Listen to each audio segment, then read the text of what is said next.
My name's Kylie, and I'm obviously white. I grew up in a conservative white family, and I know there's been a lot of discourse about whether white people should talk about racism, and here's my argument for why I think that not only should we, but we have to. A lot of racism in white families occurs behind closed doors. I've been over at friends' parents' places and heard them say some pretty obscene things about people of color, assuming that I am on their side simply because I am white. Obviously, this makes for some awkward conversations when I do call them out, but point being, the depths of the racism and the darkness that seeps in deeply into these families can only, in my opinion, truly be exposed by other white people, because they will never be their full racist selves around anyone who is not white. They like to save face publicly and say that they're not racist, but then again, if you go into their homes and you hear the things they say, that would suggest otherwise. I just encourage you, if you're a white person and you know people like this, please say something. Don't just ignore it for fear of conflict.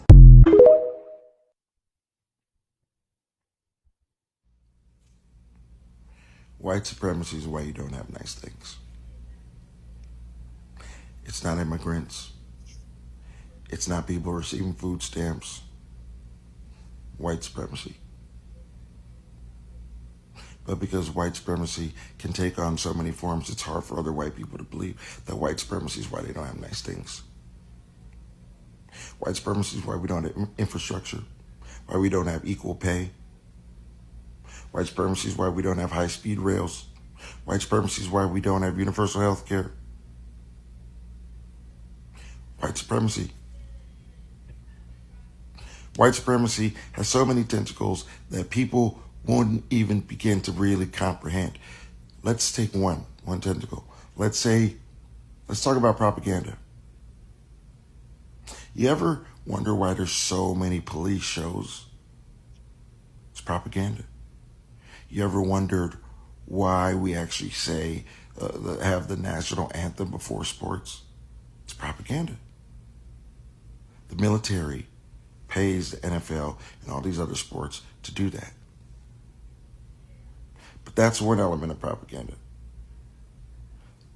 We have so many cop shows, so that way it will naturally persuade us to sympathize with police. Police are militarized. Police get weaponized by the rich because the police are here to protect the interests of the rich. Within the police, they have their own loyalty, they have their own gangs. The biggest gang in the world is the cops. Police don't solve crime. They don't stop crime.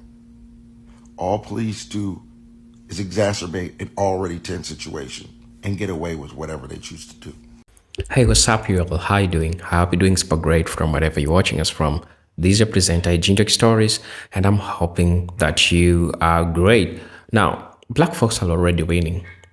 Black folks won very early in the morning. Why? Because black folks know how to organize, know how to, do all these things that our ancestors at least didn't do. First of all, when I'm saying this, I'm not taking credits or I'm not revoking things that black ancestors did for the black people today. First, white people are left in a dilemma. Yes, segregation will work because segregation have always been used in American history. The segregation have always been used to push the white agendas, have always been used to advantage the white person, right? Because it was never in the favor of a black person. So when this happen, it means that there are certain policies that they'll start pushing so that black people does not enjoy the amenities or services that are white privileged. With that being said, black folks are also strategic, right? They're saying, you're playing this game, right? We also gonna be showing you how we're gonna be working. The last time I checked, black people has the highest purchasing power. I mean, they make the economy run. Whenever there's a black population, you know damn well that businesses are thriving in those places. You know damn well that infrastructure and everything is going on. But the only thing that has been putting black people down is that we are not reinvesting back in our communities. We are taking our money in other communities. That being said, that black people are taking keen interest in where they'll be placing their money when segregation does. This is called financial segregation. Black folks are now saying that, you know what, we are now not going to buy from your shops. We are not going to buy your brands. We are looking forward to support and to improve and to uplift the black community. Trust me, this is a big hit in the American economy. As one of the biggest businesses that are being run, are white owned. They are white owned because historically, the United States government didn't make it easy for black people to own resources, to own all these factors of production, right? So that being said, that most of black people are left at a point of consumption. The American system is always trying to push for consumerism, and this has ever been done to a lot of black people. But what I'm happy is that black people are now sitting down and saying that, you know what, we need to organize. We need to find a way that we are now going to put our money. Since they're segregating, we need to put our money in our businesses. And white folks, again, are like trying to consider this, and they're like, we messed. Yeah. So I want us to watch this video. This is represented Gintok Stories. If you're watching this video for the first time, I'll ask you to subscribe to our channel, join our membership, and really get to see what we can offer you. For those who are watching us for the first time, I'm thankful and welcome to the channel. For those who are always coming back to watch my videos, I'm super grateful, super thankful for the support, for the super thanks you're sharing, for the cash up donations you're doing. I'm highly appreciative. So let's watch the video. I'll be back with my commentary as usual.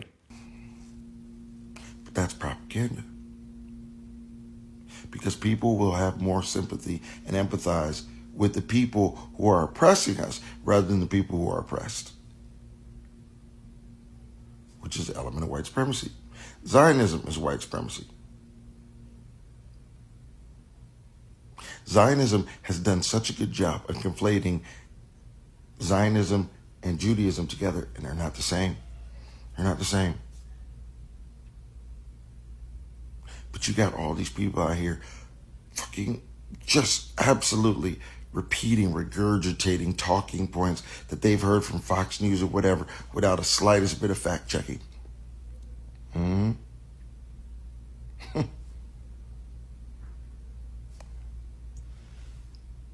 White supremacy is why you don't have nice things. The Illuminati that people refer to as Zionism. Jewish people don't run Hollywood. Zionism runs Hollywood. Zionism's why Kennedy is no longer here.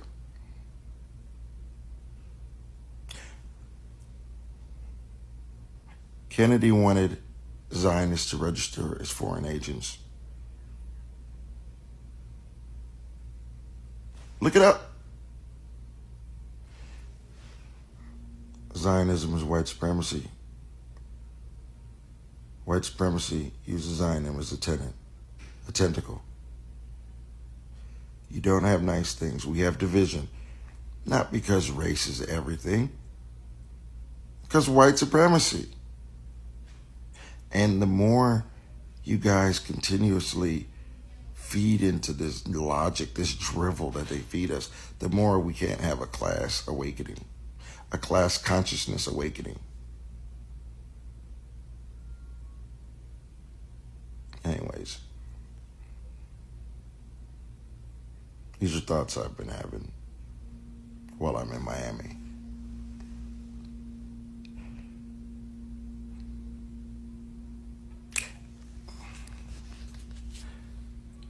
I don't know if we'll ever actually be able to have like a class consciousness awakening. I hope so. But until white people start trying to combat white supremacy, to dismantle that, patriarchy is a tentacle of white supremacy, which was created by white men and for white men. So when black men and Latino men feed into patriarchy, it's weird. Patriarchy is why men are seen as men first rather than human first. Patriarchy, oh my God,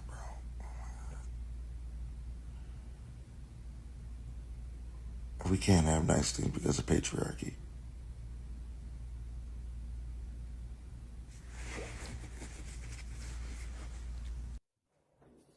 What I'm about to say, I don't want for my people to get offended or to take it out of context. But we are, in the eyes of the people of this nation, Frankenstein's monster. Blackness isn't, being black isn't a nationality.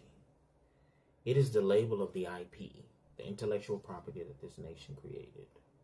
Prior to us becoming slaves in this nation, we weren't black. We were African or Native American or Moorish or Hebrew, whatever group or nation we came from. That's what we identified as. And we were associated with that land, language, and culture.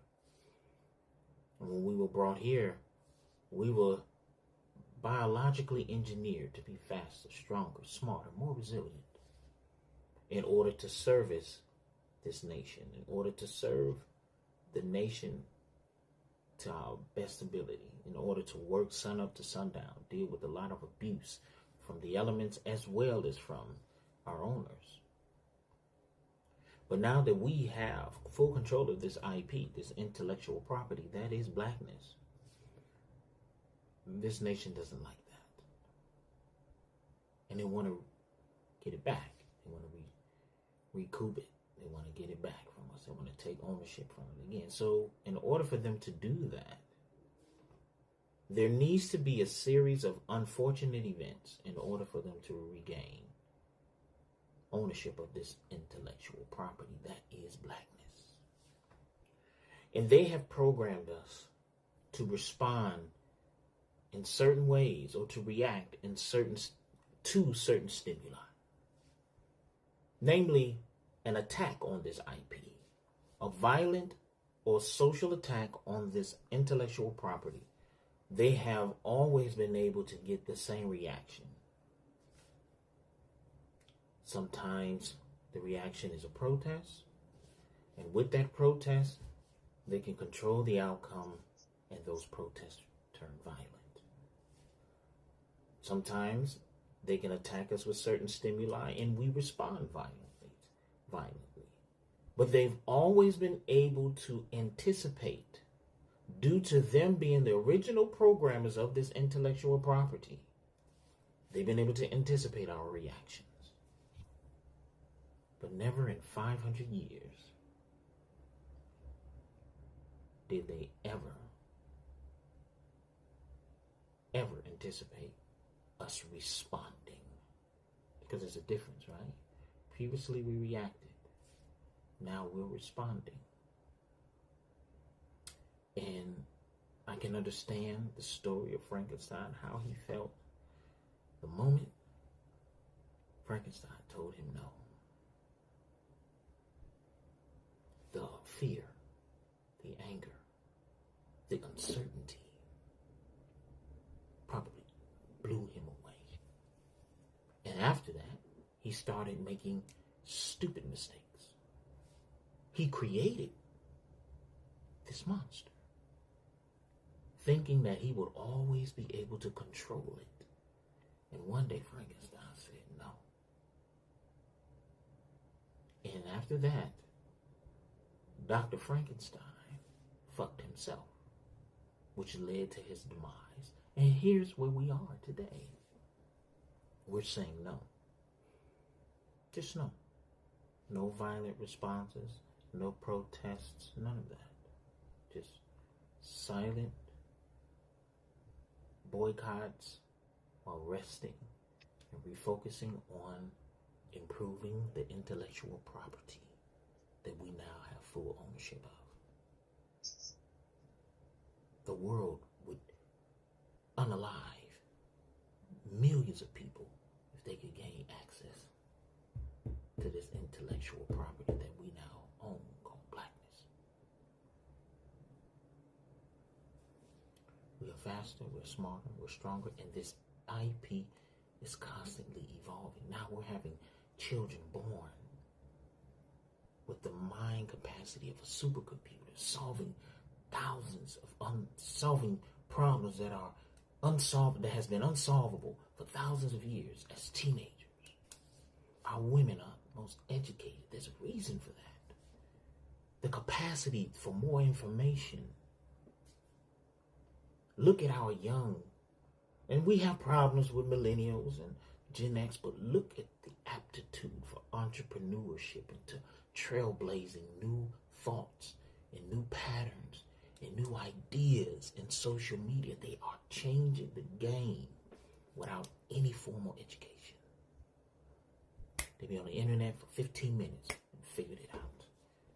The matrix is now no longer a beautiful veil. It is coding for our children. I can tell you right now, my children are smarter than I could ever be. My 13-year-old son been coding since he was 8. Could never imagine. But this IP is evolving. And everything that we're seeing around us is a bunch of people pissed off that they no longer have control or access of this intellectual property that is blackness. And they are trying to create a series of unfortunate events that would lead to them regaining ownership. Can't let them do it. Can't let them do it. But we see the play. We see the play. And I'm hoping we just stay the course. Because sometimes it's funny to poke fun and say, I told you so. But at the end of the day, Frankenstein wants his monster back. And we're not going. And I'm proud of us. Keep saying no. It's the most powerful form of expression that we have right now. No. Hey everybody, I'm all in my feelings today, so I just want to make a quick little statement here, and I especially want our white friends to notice what is happening with what's coming down from POTUS and all of the people he has working for him behind the scenes, trying to seek out little obscure things that may try to get a rise out of black people. First they talked about trying to the possibility of pardoning the person who took the life of George Floyd. Then they just completely destroyed Black Lives Matter Plaza, not just painted over it, but completely destroyed it. Then, in the name of the attack on DEI, they are systematically removing the names and images of prominent black people in history who, for a variety of different reasons, they just want to erase the history in all of the federal government's websites and documents and things like that. And then yesterday, they decided to take a provision out of the an act that was passed in 1965, which would allow companies that contract with the United States at a federal level to have segregated facilities, segregated businesses, to just have segregation again. Now, of course, all of this stuff can be fought in court, but it seems like they are trying their best to get into the minds and the deep-seated heart pains of Black Americans. They're trying their best to get us out there protesting. And you all know that we as a group, as a lot, cannot get out there and protest, because the minute that they see the crowd is not all white, the minute that they see that we are out there protesting, then it gives them an opportunity to pave the way for calling for that law that starts with an M. And if that were to happen, our country will be turned upside down. As Black people, we are holding it in. Is this bothering us? Yes. My parents, uncles, aunts, we're not talking ancestors who fought for civil rights. I was born before the Civil Rights Act was signed. This is how new all of this is. And yes, this is tearing us apart inside, but we cannot get out there and protest. Black bodies cannot be on the front lines out there. We need you. We need you to make your voices known or heard in relationship to what they are doing with trying to erase history, with trying to get a rise out of Black people. We need you to advocate and let this administration know that what they are doing is not okay. And we need you all to get loud about this. And it's our white brothers and sisters who need to do this and need to do it quickly. This needs to get in the media. This needs to get loud.